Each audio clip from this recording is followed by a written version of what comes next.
Hello மக்களே, ஒரு super டேஸ்டியான கோதுமை கஞ்சி தான் நான் ட்ரை பண்ணியிருந்தேன். அதை தான் உங்களோட நான் ஷேர் பண்ண போகிறேன். இந்த மாதிரி மோர் ரெசிபி வீடியோக்கு நம்ம சேனலை சப்ஸ்கிரைப் பண்ணி வச்சுக்கோங்க. ஸோ ஃபஸ்ட்டு ஒரு பாத்திரம் எடுத்து 1 டேபிள் ஸ்பூன் கோதுமை மாவை ஆட் பண்ணி தண்ணி ஊற்றி நல்லா டைல்யூட் பண்ணி வச்சுக்கலாம். இப்போ ஸ்டவ் ஆன் பண்ணி ஒரு பாத்திரம் வச்சுக்கோங்க. அதில் 2 டம்ளர் தண்ணி ஆட் பண்ணிக்கோங்க. தண்ணி நல்லா கொதித்து வரும்போது இப்போ கரைச்சி வச்சுருக்க கோதுமை மாவை இதில் ஆட் பண்ணிக்கலாம்.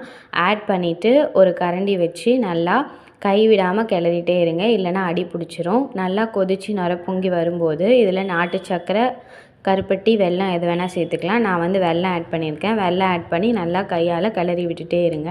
கிளறி விட்டு நல்லா கொதித்து சுண்டி வரும். நல்லா ஒரு திக்னஸ் கிடைக்கும். அந்த அளவுக்கு வந்து நம்ம ஒரு 5 மினிட்ஸ் வந்து லோ ஃப்ளேம்லேயே கையில் கிண்டி விட்டுட்டே இருக்கணும்.